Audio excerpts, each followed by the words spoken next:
Broadcasting live from the Wellness Wonderland, you're listening to the Wellness Wonderland Radio. I'm Katie, and each week I chat with the most inspirational people on the planet on how to stay inspired in all areas of life. As you listen, feel free to tweet at me at Katie Dalebout or use the hashtag Wellness Wonderland. I'd love to hear your aha moments. So grab your headphones and listen on the go, or cuddle up with a notebook as we dive in deep with authentic conversations right here in Wonderland. Welcome back, everyone, to the Wellness Wonderland Radio. I am so thrilled to have, all the way from Australia, the New York transplant, Micaela Ezra in Wonderland. She is a spirited and passionate fashion designer, textile artist, and illustrator. Micaela uses fashion as a medium through which to influence the mood and emotion of the woman who wears her clothes. She has been involved in collaborations with Anthropologie, Bloomingdale's, Neiman Marcus, and Saks. She's clearly a talented lady, a talented artist, and she's also illustrated a number of books and done so many design projects. One of my favorites is for my mentor and her best friend, Gabrielle Bernstein. She's designed these beautiful quotes. And clearly she's so passionate and talented, and she's also a Jewish mystic and a huge inspiration for me in the realm of spirituality. So I'm so excited to dive in super deep with her and just have my favorite kind of conversation to have about inspiration, spirituality, and fashion. So thank you so much for stopping by Wonderland, Micaela. Thank you so much for having me. That was such a beautiful introduction. Yeah, of course. So let's start by zooming the lens back a little bit and kind of introduce everyone to you and tell us, have you always had an eye for design and fashion and been creative, or did you know at a young age that you wanted to go into fashion? Well, I think my parents knew I was creative when I was 2 years old, and I decided to paint our staircase in face creams that my mum had bought. Oh my gosh. The artistic calling goes way, way back as far as I can remember, and that was always something that was very innate to me and really just a part of my everyday. And creativity, you know, obviously expresses itself visually, and that's very much a part of my work now, but also just thought process, and I was always writing and reading and drawing. So that was absolutely my escape from a very young age. And I think my first memory of becoming seriously interested in fashion is around the age of 12. But when I was 18, I finished school, and I had the dilemma that a lot of people at that age have, which is where to take my life and where to take my career. And although fashion and the creative path was very much a part of my heart and soul, I was also very cognizant of wanting to succeed in business and honor the scientific parts of my mind that I had sort of worked on during the years, and I actually ended up doing a business degree straight out of school. So I did take a bit of a deviation before I entered the world of fashion, from a formal education standpoint. And after I finished my business degree, I ended up applying to fashion school, and I was accepted, and that began my formal career. That's really cool and really interesting piece right there, that you had both sides of it, and you, not just the creative, but the really practical and the business side, and that you did that first and then didn't let the creative side fizzle, instead went and did that afterwards. I think that's really interesting, and probably having that business side of things has really helped you grow your career and your business. Certainly, it's given me a really expanded perspective when it comes to entering the workforce, and having that knowledge is invaluable. But I would say my artistic pursuits really lie at my core, whereas the business degree was probably something that I did maybe because it was more something that I thought would be good for me as opposed to my heart's calling. And I think your heart's calling always has a habit of knocking back on that door and calling at you. And it was a voice that I could not ignore. So after completing the business degree, it was something that I was very much propelled to follow and trace and see through. I think that right there, already is a great lesson for people to take away from this, that, the heart's calling, that was a great quote that you said there. It doesn't stop, you're not going to be able to silence that knocking. So I think that's a great example of that. Absolutely, absolutely. So did you always know at that point that you wanted to come to New York City, and what inspired you to come to the city, and what inspires you from living there now? So I would definitely classify myself as more of a planner than someone who takes big life changes and journeys and decisions on a whim. But coming to New York was one of those times in my life where my instincts definitely led the way. And I had completed a 3-year degree as a fashion designer, and I was invited to show a collection at Australian Fashion Week, which I did, and I was 24 at the time, and it was an unbelievable honor to participate in that showing. And I had in my mind that from there I would go on and I would create a business that would stem from this first collection, and I had my path in Australia really sort of set as to how it would develop. And someone that it was a mentor and a teacher at the time, suggested to me that I consider working in New York or London or somewhere in Europe. And when she said New York, something really triggered in me, and there was a sense there that the world suddenly expanded way beyond the town where I grew up. I grew up in Sydney, Australia, which is no small city, but suddenly this sense of possibility and experience, life experience that I could get and revel in at that time was at my fingertips. And once that seed was sown, I couldn't help but want to follow it through. So I decided that despite the fact that I did have opportunities back home, I was going to get a flight to New York, which I did, and I came here with a bag of clothes, and I went around and I knocked on doors, and I was very fortunate that just a few weeks after arriving here, I was offered a job. So I decided then and there that I would accept the job, and they sponsored me to come here to work, and I just followed that path, and I really never thought that 7 years later or 7.5 years later I would still be here. I thought that that was something that would just occupy me for a year or two, but it continued to occupy me until today. So here I am. That's amazing. So what kept you there, and why do you love it now, and what inspires you about being there now? So many things, and I always say that it was one of the best decisions that I ever made coming here, or best non-decisions, something that I didn't really think through, and I didn't think. You were guided. Years into the future, very much so. And I think it was a really beautiful example of me trusting my instinct and letting go of the results, letting go of the outcome, and not trying to plan ahead, but just seeing where the journey would take me.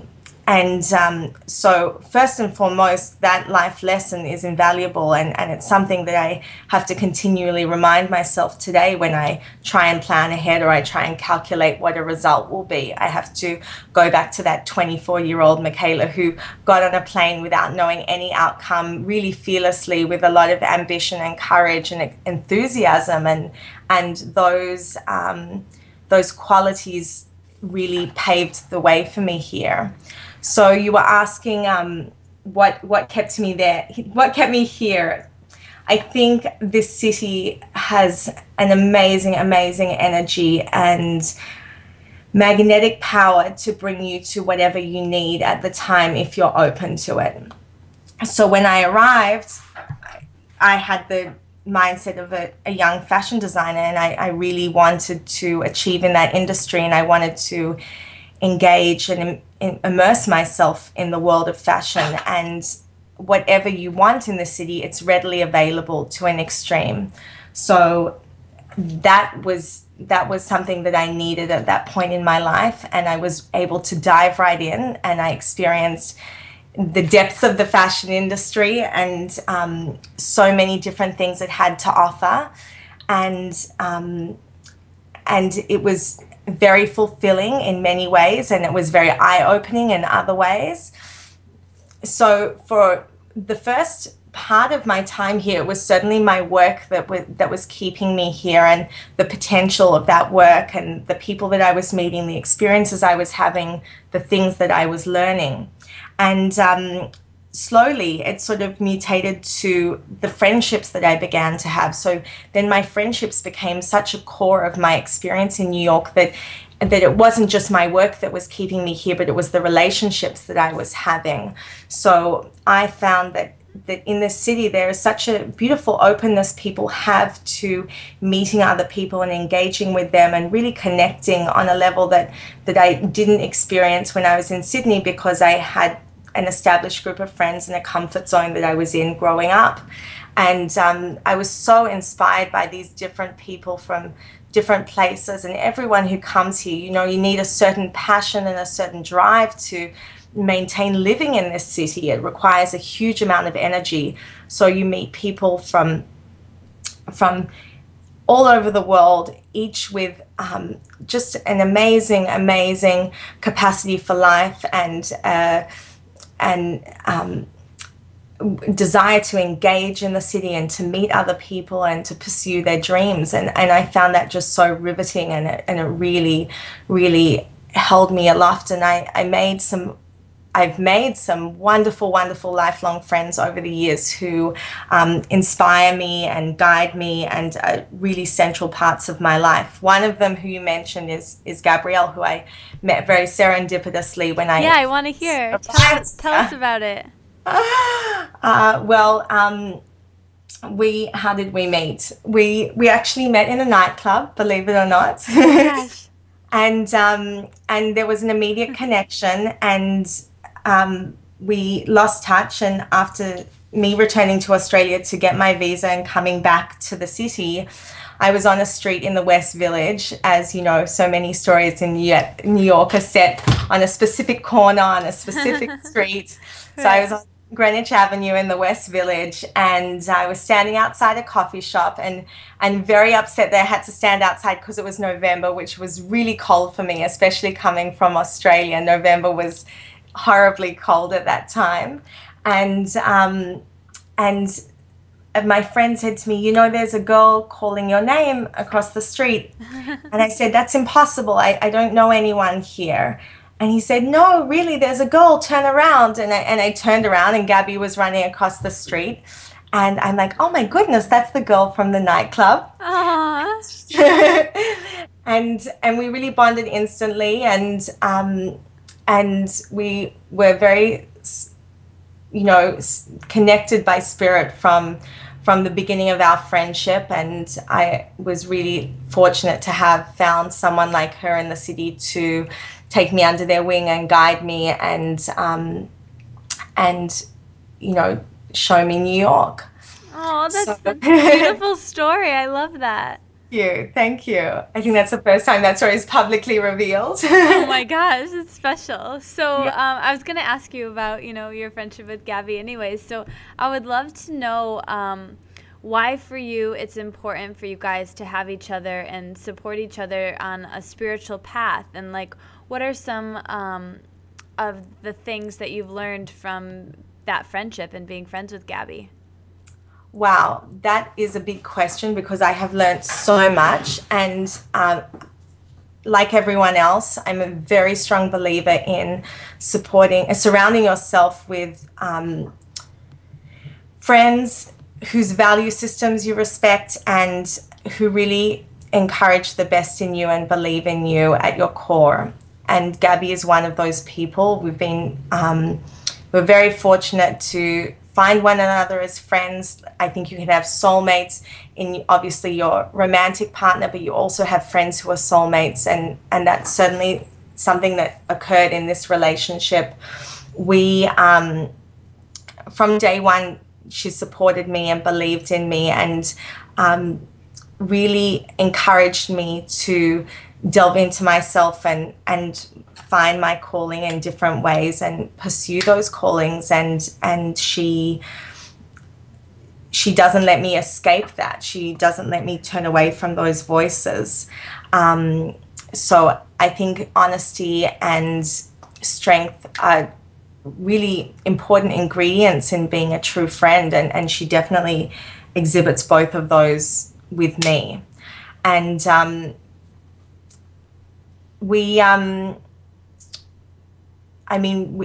seen a lot in the last 7 years, and I've seen her grow, and I couldn't be more proud of where she's come. And she really leads by example. And I always say, if I met Gabby today, I don't know if I'd believe her story. I don't know if I would believe what she'd been through, and the depth of her teachings, and the honesty of her words, and her intentions.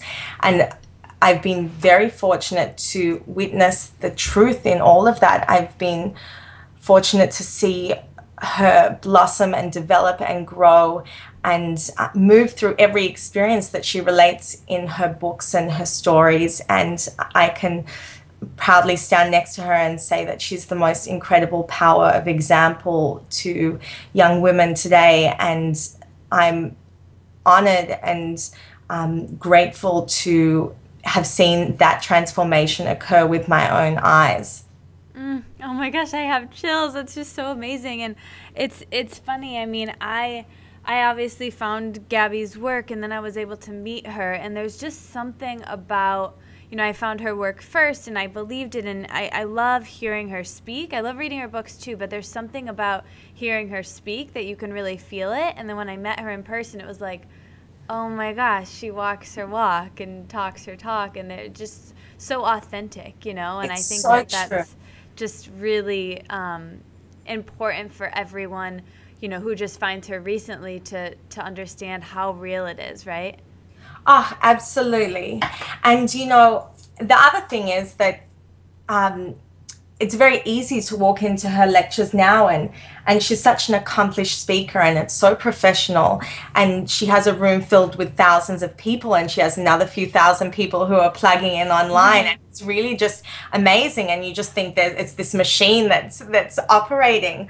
And I saw it when she had 8 people in a room. I saw it when her audience was just developing, and she spoke with the same conviction and the same enthusiasm and the same care, depth of heart and warmth as she does today to an audience of thousands. And when you say authenticity, that's someone who's authentic because they're not concerned on the size of their audience. They're not concerned who it's not the material numbers. It's if you're helping one person, it's like you're helping the world. So true. It's so amazing. And it's so something that she lives by. And, and just talking with you a little bit, I can understand how you guys are such good friends. And it's just such a clear example of how relationships are assignments, right? And yes, I know that's something that she teaches, and it's so clear with you too. So I'd love to talk to you a little bit. This is sort of creepy, but I know that you have a beautiful relationship with your husband, and you guys just seem so genuinely happy and in love when I see your photos on Instagram. And so I'd love if you could talk about that love story. Is that someone you met when you were here in New York, or is that someone you knew from back in Australia? So Miguel and I met in New York, and you were asking the reasons that I stayed here. So the third reason after my career and my friendships would be my husband. We met in New York, and this is where we're building our lives together for now. And we also met in another crazy New York story that's very serendipitous in the West Village on a rooftop. And Cool. And we met a long time before we started dating, but our paths didn't cross again for a number of years, and finally they did, and one thing led to another. But and that's all I'll say for now. But yeah, when you say relationships are our biggest assignments, Miguel is my greatest teacher, and I think he feels the same about me, and we're constantly learning from each other and growing together, and it's incredibly fulfilling, and I'm just as grateful as I am for my good friends. I'm even more grateful for an incredible husband who I can learn with and learn through. So good. You guys just seem so, in love, and I think that's a true assignment when you guys. He's your biggest teacher, like you said. I think that's really crucial to any great relationship.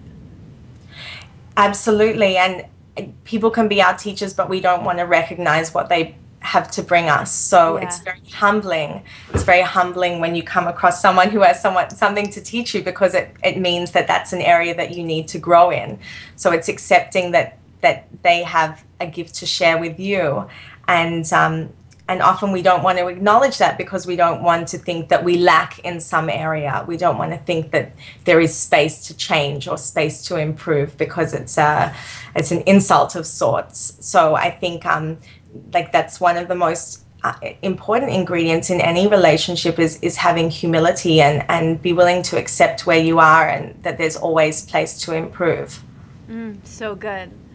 And I wanna get back to talking a bit about fashion, but I guess a great transition here is to tell you that I'm obsessed with your wedding dress. It was so beautiful and thank you so much. So amazing. I mean, we can't even describe it here just talking. I should post a picture below with the description. But can you talk about that experience of creating your own wedding dress? Yes. That was one of the most exciting projects I have embarked on in the past few years. So obviously in the fashion industry, you often get consumed by making more commercial pieces. So this was a couture piece that was definitely a labor of love, and really the evening wear is what I enjoy designing the most. I used to make handmade lace in Australia, and it's a process that takes many hours, but it's an artistic process and something you can really sink your teeth into. So my wedding dress, in a similar strain, was not commercially viable. It was really a one-off piece that was made, and I was very fortunate to stumble across a really talented woman who's an amazing technician and seamstress, and we worked together to create the dress. And the technique that's used is there are bias cut satin strips that have each been individually applied to a layer of tulle that molds to the body. Thank you. So when you see the photo, you can see there are many lines, and they gradually increase in width across the dress, and they also move and they change direction slightly. And so each of those lines was mapped out and engineered onto a toile, which is a sample of the dress that you make before you make the final version. And once we had established the flow of those lines, they were used as a blueprint for the final gown, and each satin strip was sewn individually onto the tulle according to that blueprint to create the final piece. And she did an exceptional job in executing my vision, and it was many hours of labor, but it was well worth it. The best thing about it was that I was so comfortable, and I could dance and I could move, and when you put on a really beautifully made gown, you're not even thinking of it. And I said to my friend after the wedding, I'm like, I don't think I even looked in the mirror when I got dressed, because your headspace is not there on the day. You're not worrying so much about what's going on physically. It's such a spiritual day that having such a beautifully made dress really helped me remove myself from the physical, because I just put it on and it was just perfect, and I didn't have to think about it. So in that way, it was such a special experience to wear that gown. Wow, I hope that every bride can have that type of experience in their wedding dress. It just sounds so like magnificent and perfect, and man, it's so intricate. I know everybody listening is going to be like, I want to see what they're talking about. Yeah, I really hope every bride can have that too. I really think that it's what every woman deserves when she's going through such a holy experience. Oh, for sure, for sure. It's kind of a perfect transition because I wanted to talk to you a little bit about the connection between fashion and spirituality and wellness and happiness, and how they're connected. Right, and that's a really good question. So when I was very much immersed in the fashion industry, I constantly felt a niggling that it wasn't enough. And I think you hear a lot of the people you're interviewing that say that they were embarking on one career, and they thought that was where they were meant to go, and they had their dream laid out in front of them, and there's this like little stirring inside that says, hang on, I think there's more than this. I don't think that this is enough. And for me, that was really a spiritual calling, and I found that my work, although it was on some level creatively fulfilling, not completely, but on many levels it was, I felt this need for some spiritual nourishment. And being in New York, as I said, there's a niche for everything, and I was very fortunate to come across incredibly insightful and thoughtful, wise spiritual teachers quite early on in my time here. And I'm Jewish, so most of the spiritual learning that I do formally comes from the Jewish religion, and that's my heritage, and that's the tradition that I've grown up with, that I find to be very rich and very fulfilling.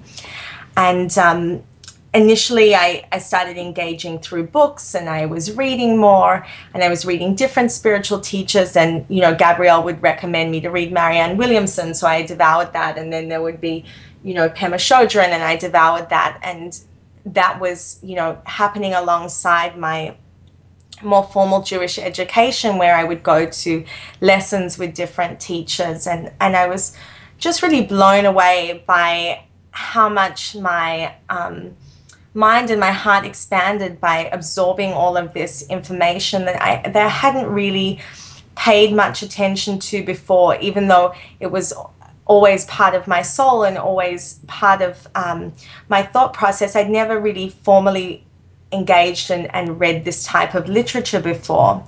And over the years, that's become a more, how should I say, like the scales of tips, so that it hasn't just become that my work is one spectrum and then I just read tidbits on the side. My spiritual learning and nourishment has become equal in weight, if not of greater importance than the creative work I do. And they really have begun to flow together. I wouldn't say it's seamless because I haven't found that particular vocation where my spiritual undertakings and my creative work are completely harmoniously intertwined.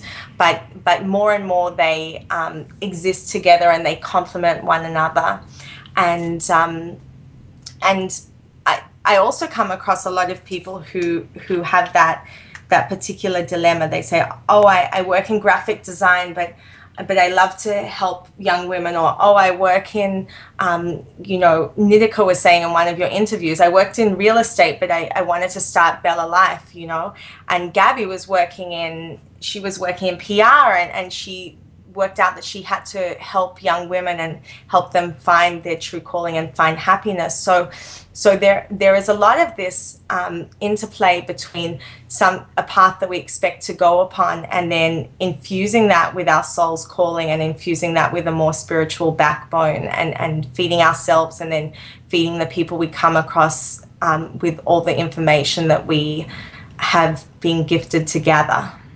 So good. And I think also, I know something for me too is also like being patient with the journey too, like I love that, what Nitika said and what Gabby said about, they were doing something different, and, comes a point where you want to be, doing what you want to do right then, but you have to, you know, kind of be patient and grateful that each one of those things, you know, happened in your life and got you to where you are. So I think that's been super inspiring for me. Yeah, that's so true. And it's, as you say, it's very much a part of the journey. It's not rushing into things, and it's seeing how they present themselves to you. So good. Yeah, so true. So I would love to ask you personally a little bit about your spiritual practice and any meditation practice you have, and how you just stay centered and grounded, but also inspired to do your creative work. Great question. So I have a few little daily rituals that I like to engage in, and the first one and the last one is the way I wake up and the way I go to sleep. I think it's really, really easy, especially today, to be consumed and distracted by our friendships and our technology and so many different things that take our focus away from ourselves. And so it's really important for me in the morning and at night to recalibrate and to take my focus inward on to soul nourishment. So in the morning, I will, you know, like in my mind, mentally, when I open my eyes, I say thank you. Like I say thank you for my soul coming into my body. I say thank you for having a new day.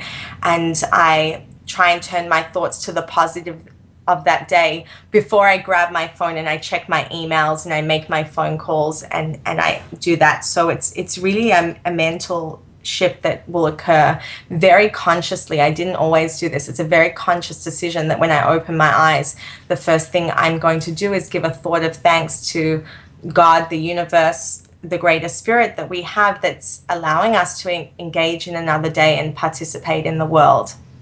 And then equally so, before I go to sleep, I have the same thought of thanks, and I say a prayer for all the people I love and I care about, and people that I don't know, but my heart feels for them.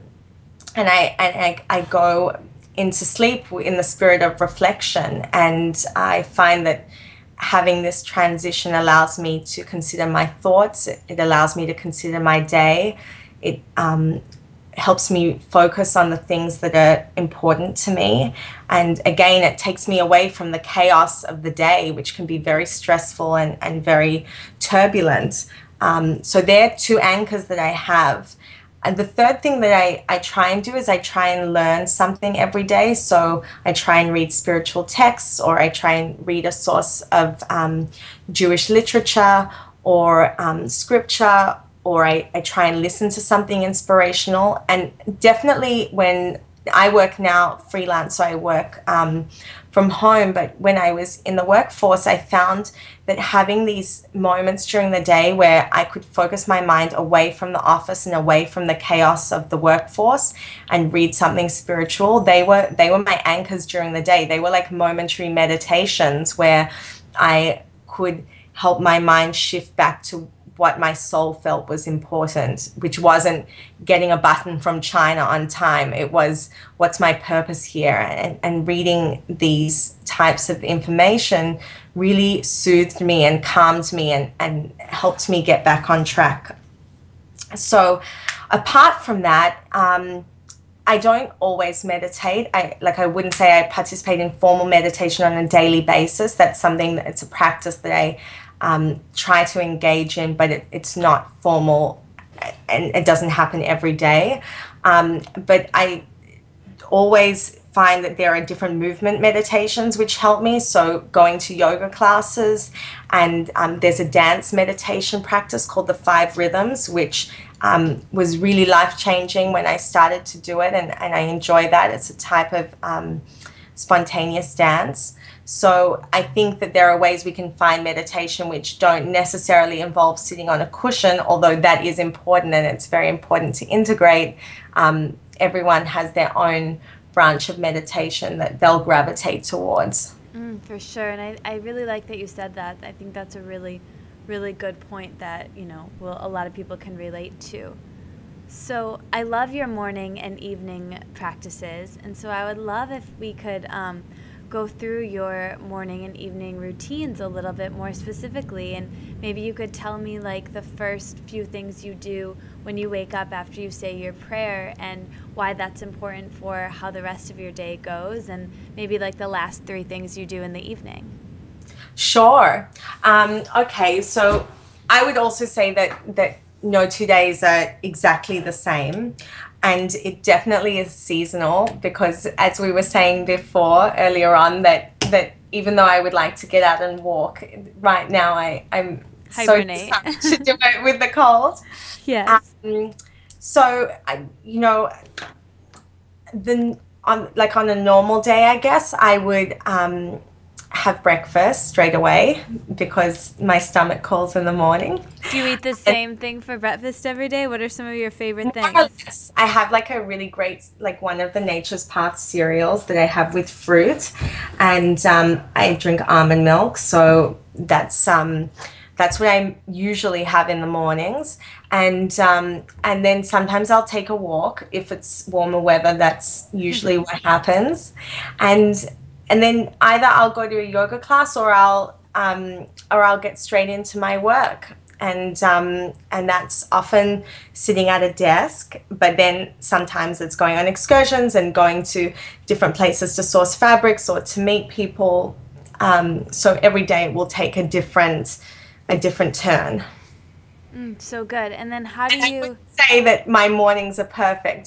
Sometimes I read things or I hear things and there's like this routine of waking up and exercising straight away and eating perfectly, and then it's I think like it's just a work in progress. Some days you feel more lethargic than others, some days you're more inspired than others, and it's really important to listen to what your body needs, especially in this time of year.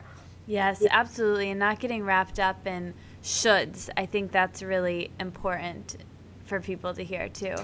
Totally. So what are some of your favorite ways to relax and wind down at the end of the day? I love to read, so if I can read, I always will. And because my family is in Australia, it usually works out for me to speak to them right at the end of the day here because they're like 16 hours ahead at the moment.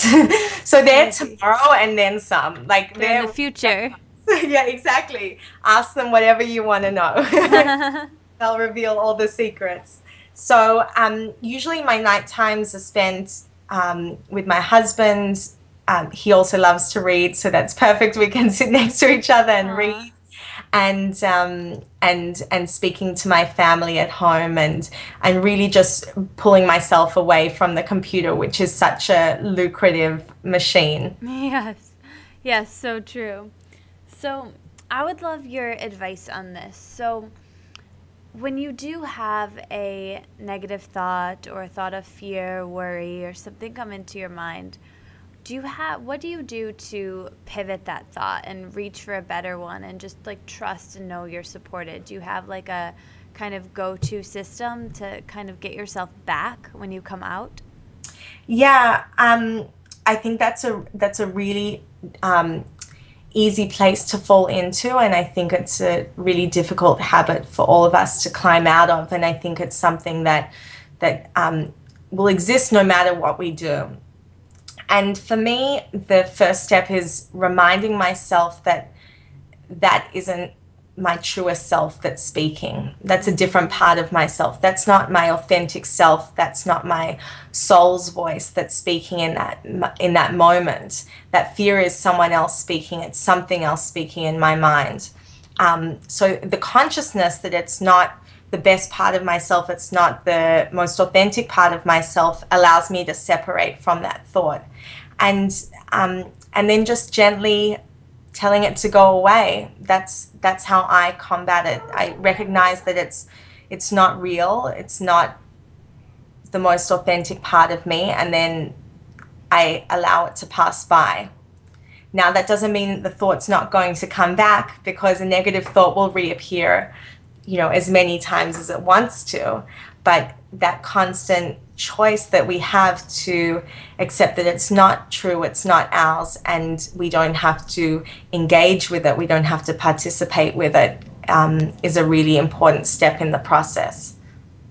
So good. I want to like take notes on that whole part. It's so important, I think, for people to hear, and myself included. I think that's like super awesome advice. Thank you. But I think like the crux of it is like your mind will always say what it wants to say, and that there will be positive things and there will be negative things, and it's, you have the choice of how to deal with those thoughts that float in and out of your headspace. So good. I just had to like let that sink in for a second. Yeah. I love that. So getting back to fashion for a second here, I would love to know where you see fashion in, say, 10 years and where you would like to see it. Wow, that's such a good question. That's not something I have thought about recently. So, look, there's good and bad. In 10 years, I think the industry, so much of it is affected by like the fashion that we are able to consume, the fashion that's at our fingertips. So much of it is affected by industry and how industry is changing, and there was a big shift towards producing in Asia, and I think and I hope that a lot of the production that was taken offshore in the past 10, 15, 20 years will start coming back to local grounds, be that in the US or in Australia or wherever the designers are. I hope to see them engaging more with local industry and redeveloping that local industry, because a lot of it disappeared, especially in New York. We had a really, really thriving garment district, and now there's a movement that's, I think it's called Save the Garment District, or they have protests that are called Save the Garment District, because so many of the local vendors here and the craftspeople in New York were they lost their work because so much of it was taken offshore for price reasons, for space reasons, different types of capacity. But I do hope that we continue to see this trend of bringing craftsmanship back to the US and back to wherever the designers are coming from. And so I think that's one thing to look forward to. I think another thing is, obviously with fashion, it's so influenced now by social media and by the internet and the capacities that you have online. So I think that's a really exciting forum for designers to be engaging in, and you have websites that allow you to purchase straight off the runway, and design is so much more accessible, and like with every industry, the expert is no longer just limited to the editor of a magazine, but the spectator, and every viewer becomes their own expert in a way, which has pros and cons. I'm not saying that there's only good in that, but it's nice to hear the voice that everyone wants to put out there and to see what they respond to. And I think for designers, it's really amazing to have that immediate response available to you, and the emotion of your audience can be far more easily gauged when you can engage with them online, as opposed to waiting for a buyer from a department store to give you an order and then seeing how that order pulls through really a year after you've presented your collection. There's so much more of an immediate response, which can be really helpful. It's so interesting. I love that. It's so cool to hear somebody so in the industry giving this perspective. It's super exciting. Yeah, so I don't know if that says where we're going to be in 10 years. I don't think we're going to be walking around in spacesuits or anything like that, but we'll be pushing forward like every other industry, and hopefully innovating. It's very important to innovate. I love that. I couldn't agree more. So my next question for you is, what are you doing in your life that you're afraid of, but you're doing anyways? How are you challenging yourself? So I would say a lot of my like spiritual learning, and I'm reluctant to say teaching, but that's what I'm pursuing at the moment. I would like to share more of what I'm learning from a spiritual perspective, and I'm beginning to do that. But I would say that's I forgot the word that you used, but the greatest challenge that I have right now is accepting that where I'm at is good enough to be a teacher, and that I have information that people can learn from. And you know, you have so many people who you're learning from who have incredible wells of wisdom, and they access that wisdom from such depth within themselves, and such depth of knowledge and so many years of learning. And recently, through no choice of my own necessarily, I've been invited by different friends and in very informal circumstances to share what I've been learning for the past 7 years from a spiritual Jewish perspective. And I find that in those moments when I've just been telling them what I have received from others, really it's just been downloaded from person to person in a sense. There's such an amazing transformation that happens. There's such a eye-opening reaction that I have that Judaism, which seems like an antiquated religion, and it seems so sterile and it seems inaccessible, I see this surprise in the people who listen to what I say, that there are these treasures, and it's relatable, and it's suddenly accessible, and I'm so my heart really warms to see that reaction in them, and I feel it's very important for me to continue sharing what I'm learning, because there are such profound truths, and there's so much wisdom that I've been receiving, and that it's been a gift to receive that, and I think it's our responsibility when we learn something to share it. And so that's what I'm struggling with now, because on the one hand it's very humbling to see teachers who have so much more life experience, and they have so much more wisdom than you have, and so much more cumulative years of sharing that knowledge. But on the other hand, you've received so much from them that it's irresponsible not to share it. If you're holding on to wisdom, if you're holding on to information, if you're holding on to something that can help another person, it's your responsibility to put that into the world and continue the ripple effect, because the people that you inspire will in turn inspire others. So good. And I think Gabby says something about that, like, with you not sharing, you're robbing the world of your gifts, right? So Absolutely. I think, for you, like right now, you're doing it, and the world needs you, and you're so awesome at it. So I think that's really great that you're embracing it. Thank you. Thank you. Yeah, it's an important teaching that we're all put into this world with very specific gifts and very specific capacities and talents, and they're ours to uncover and they're ours to use, and no one else can help us use them. So true. It's funny. It reminds me of when I had first found Gabby, and I had just graduated from college, and I don't think I've ever told this story, but I was so excited, and I just loved her, and I was like, that's what I want to do. I want to be her right now, and yeah. And I called into her radio show, and I remember saying, like, I think you're amazing, like, blah, blah, blah. It was just like, I was so starstruck, that I got on. Yes. And then she was like, she just like kind of calmed me down. She was like, you are the guru, you are the teacher, and we are the same, like, because I had made her, as she says, so special, like, and I still do, I still struggle with it, but like, I had made her so special, and something, and then I was able to intern with her and get to know her, and something she really like kept teaching me, just beautiful person who, just like we were talking about before, is everything they seem to be, right? But she was just instilling in me that, like, yes, she's special, but so am I, and so are you, and so is everyone who's listening, and that's powerful, but at the same time, really a lot for my ego to get. My ego still, like, doesn't really get behind the fact that, like, me and Gabby are both special. Like, it's really hard for me to understand, but that's what she's constantly teaching, and that's all of us struggle with that, and I think that was so beautiful that you gave that example and shared that with everyone.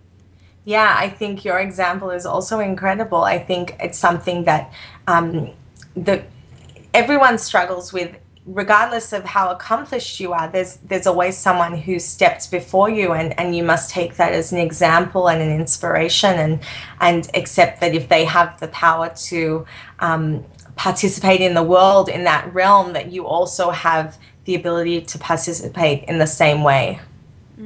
So good. So good. So let's wrap with some quick fire questions. You ready for them? I think so. Okay.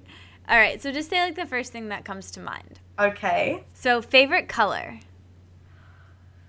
Oh, that's so hard. I love all colors. Pink. Favorite designer? Lacroix. Favorite day of the week? Friday. Favorite hour of the day? 6 o'clock. Favorite fashion trend? Bohemian. One fashion trend that you would not want to see resurface? I don't know, hypercolor. Favorite garment you've ever created? I think I might know the answer to this one. It would be my wedding dress and one of my lace dresses, handmade lace dresses. It has to be a toss-up. Favorite part of living in New York? My husband and my friends. What do you miss most about living in Australia? My family. Favorite vegetable? Capsicum. Peppers. That's peppers here. That's so funny, that word. I remember like a couple of years ago I like read that. I was like, what the heck is that? And then I Capsicum. understood. It sounds so exotic. Yeah, it's so funny. Favorite fruit? Pineapple. Favorite way to relax? The beach. Favorite meal you've eaten recently? Chicken stir fry last night. What does your ideal day look like? Being somewhere warm, waking up, going for a walk on the beach, having breakfast with my friends and family, spending the day talking, painting, discussing life, being with the ones that I love, and I could just be with them for the rest of the day. I'll have dinner with them and we'll talk some more. That sounds amazing. Yeah, it would be. What is one superhero power you would want to have for a day? Being able to clearly hear everything that my heart was saying. Oh, that's beautiful. So that's a lot more deep than, flying. That's like I know, awesome. make a Hollywood blockbuster about that. Yeah, seriously, I love it. What is your favorite beauty ritual? I would say coconut oil, moisturizing. So good. Yeah. From Thailand. What is one food that you eat every day or almost every day? Almonds. Oh, nice. And my next question was, what is your favorite on-the-go snack? That might be it. Almonds, probably, yeah. Nice. What is the best advice you've ever received? Wow. It's a tough one. Okay, from someone who didn't even know that I was dating at the time, but I happened to be dating Miguel, and they said to find a life partner who's doesn't have to be exactly where you are, but they're moving in the same direction as you. Ooh, that's really good.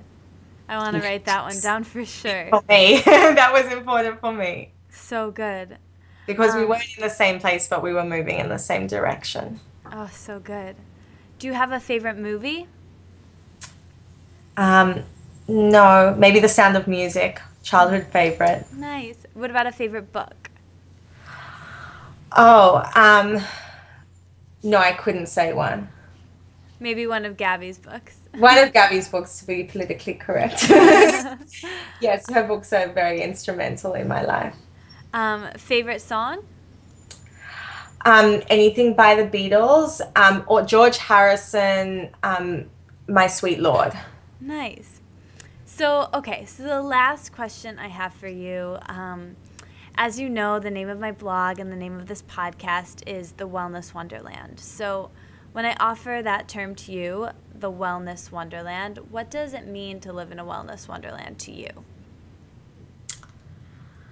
I think the Wellness Wonderland, I have a vision of this like colorful space where a girl is just dancing through life, through fields, and she seems really content with herself and at peace with herself, on a really harmonious vibration with the world, and able to give and receive in equal measure, and able to flow with what the universe gives her, and really embrace the world that she's in. That sounds like exactly everything I want it to be. I want us to just dance to the Beatles and do 5 rhythms and eat almonds and hang out with you and Gabby. That's my wellness wonderland. Yeah, no, I can see it, and your website is so beautiful. It definitely conveys that spirit. Oh my gosh, you're so sweet. Well, thank you so much, Micaela, and thank you everyone for listening, and we will see you soon. Thank you so much for having me. Bye. Thanks for listening. You made it all the way to the end. I'll be back next week, but until then, let's stay inspired and keep this conversation going. So tweet at me at Katie Dalebout and our guest with your aha moments from this conversation.